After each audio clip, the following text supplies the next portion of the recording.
ಭಾರತದ ಸಂವಿಧಾನ ಶಿಲ್ಪಿ ಡಾಕ್ಟರ್ ಬಿಆರ್ ಅಂಬೇಡ್ಕರ್ ಅವರು ರಚಿಸಿದ ಸಂವಿಧಾನವೇ ದೇಶದ ಪ್ರಜಾಪ್ರಭುತ್ವದ ಅಡಿಪಾಯ ಎಂದು ನಗರ ಶಾಸಕ ಜಿಬಿ ಜ್ಯೋತಿ ಗಣೇಶ್ ಹೇಳಿದರು.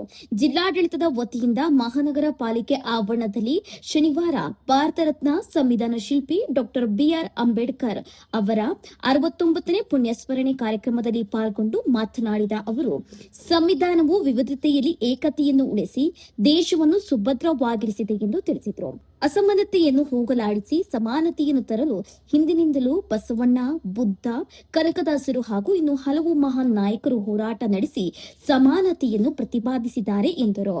ದೇಶದಲ್ಲಿರುವ ಅನಿಷ್ಟ ಪದ್ಧತಿ ಹಾಗೂ ಅಸಮಾನತೆಯನ್ನು ಹೋಗಲಾಡಿಸಿ ಪ್ರತಿಯೊಬ್ಬ ಪ್ರಜೆಗೂ ಕಾನೂನು ರೀತಿಯಲ್ಲಿ ಸಮಾಜದಲ್ಲಿ ಸರಿಸಮಾನವಾಗಿ ಬದುಕುವ ಹಕ್ಕನ್ನು ನಮ್ಮ ಸಂವಿಧಾನ ನೀಡಿದೆ.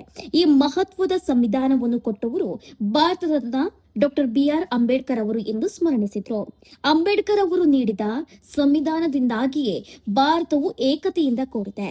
ಸಮಾಜದ ಪರಿವರ್ತನೆಗಾಗಿ ರಾಜ್ಯ ಸರ್ಕಾರ ಹಾಗೂ ಕೇಂದ್ರ ಸರ್ಕಾರಗಳು ಡಾಕ್ಟರ್ ಬಿಆರ್ ಅಂಬೇಡ್ಕರ್ ಅವರ ಹೆಸರಿನಲ್ಲಿ ಶಿಕ್ಷಣ, ಆರೋಗ್ಯ ಸೇರಿದಂತೆ ಹಲವು ಕಾರ್ಯಕ್ರಮಗಳನ್ನು ರೂಪಿಸಿದೆ ಎಂದರು. ಜಿಲ್ಲಾಧಿಕಾರಿ ಶುಭಾ ಕಲ್ಯಾಣ್ ಮಾತನಾಡಿ, ಭಾರತದ ಸಂವಿಧಾನವು ಪ್ರಪಂಚದಲ್ಲಿಯೇ ಅತಿ ದೊಡ್ಡ ಲಿಖಿತ ಸಂವಿಧಾನ. ದೇಶದ ಪ್ರತಿಯೊಬ್ಬ ನಾಗರಿಕನಿಗೂ ಸಮಾನತೆ ದೊರಕಬೇಕೆಂಬುದು ಸಂವಿಧಾನದ ಮೂಲ ಉದ್ದೇಶವಾಗಿದ್ದು ಅದನ್ನು ಅನುಷ್ಠಾನಗೊಳಿಸುವುದು ಪ್ರಮುಖವಾಗಿದೆ ಎಂದು ಹೇಳಿದರು.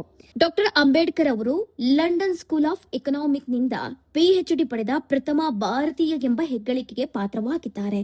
ಸಮಾನತೆ, ಸ್ವಾತಂತ್ರ್ಯ ಹಾಗೂ ಸಹೋದರತೆಯಂತಹ ಮೌಲ್ಯಗಳನ್ನು ನಮ್ಮ ವ್ಯಾಪ್ತಿಯಲ್ಲಿ ಹೇಗೆ ಅನುಷ್ಠಾನಗೊಳಿಸುತ್ತೇವೆ ಎಂಬುದು ಮುಖ್ಯವಾಗುತ್ತದೆ.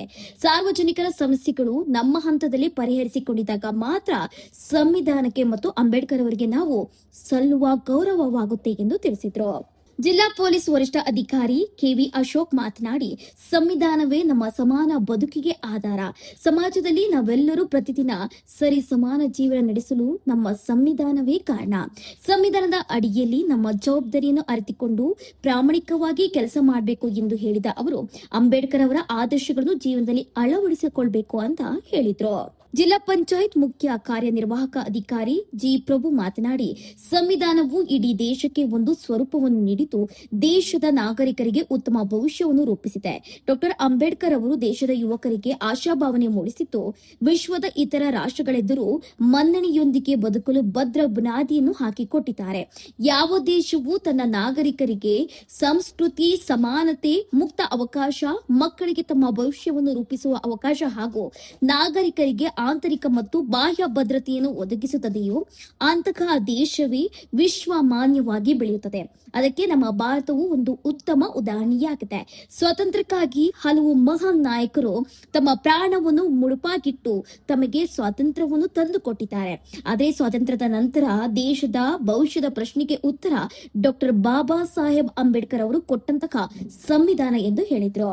ಅಪರ ಜಿಲ್ಲಾಧಿಕಾರಿ ಡಾಕ್ಟರ್ ಎನ್ ತಿಪ್ಪೇಸ್ವಾಮಿ ಮಾತನಾಡಿ, ಮನುಕುಲಕ್ಕೆ ಏನೆಲ್ಲ ಬೇಕಾಗಿತ್ತೋ ಅದನ್ನೆಲ್ಲ ಕಾನೂನಡಿ ನೀಡಿದಂತಹ ವ್ಯಕ್ತಿ ಬಾಬಾ ಸಾಹೇಬ್ ಅಂಬೇಡ್ಕರ್ ಅವರು.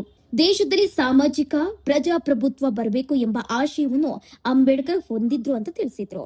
ಈ ಸಂದರ್ಭದಲ್ಲಿ ಸಮಾಜ ಕಲ್ಯಾಣ ಇಲಾಖೆ ಜಂಟಿ ನಿರ್ದೇಶಕ ಕೃಷ್ಣಪ್ಪ, ಪಾಲಿಕೆ ಆಯುಕ್ತ ಯೋಗಾನಂದ, ಜಿಲ್ಲಾ ಮಟ್ಟದ ಅಧಿಕಾರಿಗಳು ಸೇರಿದಂತೆ ದಲಿತ ಪರ ಸಂಘಟನೆಗಳ ಮುಖಂಡರು ಉಪಸ್ಥಿತರಿದ್ದರು.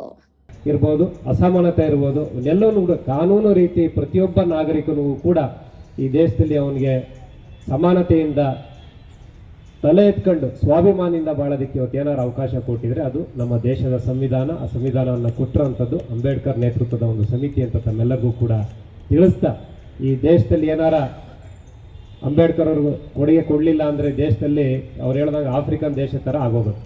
ಆದರೆ ಇವತ್ತು ಭಾರತ ಇಷ್ಟು ವೈವಿಧ್ಯ ಇದ್ರೂ ಕೂಡ ಏಕತೆಯಲ್ಲಿ ಬಾಳ್ತಾ ಇದ್ರೆ ಇವತ್ತು ನಮ್ಮ ಸಂವಿಧಾನ ಬಾಬಾ ಸಾಹೇಬ್ ಅಂಬೇಡ್ಕರ್ ಅವರು, ಭಾರತ ರತ್ನ ಸಂವಿಧಾನ ಶಿಲ್ಪಿ ಅಂಬೇಡ್ಕರ್ ಅವರು ಕೊಟ್ಟಿರುವಂತ ಸಂವಿಧಾನದಿಂದ ನಾವೆಲ್ಲರೂ ಕೂಡ ಇವತ್ತು ಇದೆ. ಇನ್ನೂ ಅಸಮಾನತೆ ಪೂರ್ತಿಯಾಗಿ ಹೋಗಿಲ್ಲ.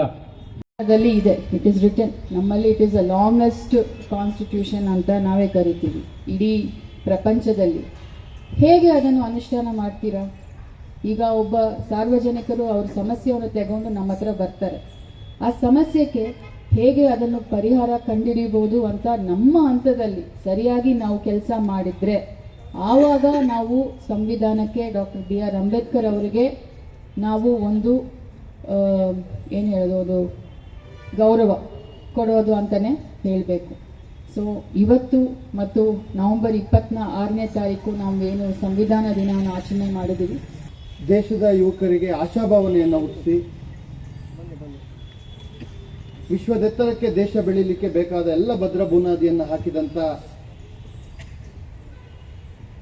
ಬಾಬಾ ಸಾಹೇಬರನ್ನ, ಅವರ ಕೊಡುಗೆಗಳನ್ನು ನಾವು ಅವಕಾಶ ಸಿಕ್ಕಾಗೆಲ್ಲ ಸ್ಮರಿಸ್ಕೊಳ್ಬೇಕಾಗ್ತದೆ. ಮೊನ್ನೆ ತಾನೇ ಇಂದಿನ ಆಚರಣೆಯಲ್ಲೂ ಕೂಡ ಅಷ್ಟೇ ವೈಭವಿತವಾಗಿ ನಾವೆಲ್ಲ ಅವರನ್ನು ಸ್ಮರಿಸ್ಕೊಂಡಿದ್ದೇವೆ.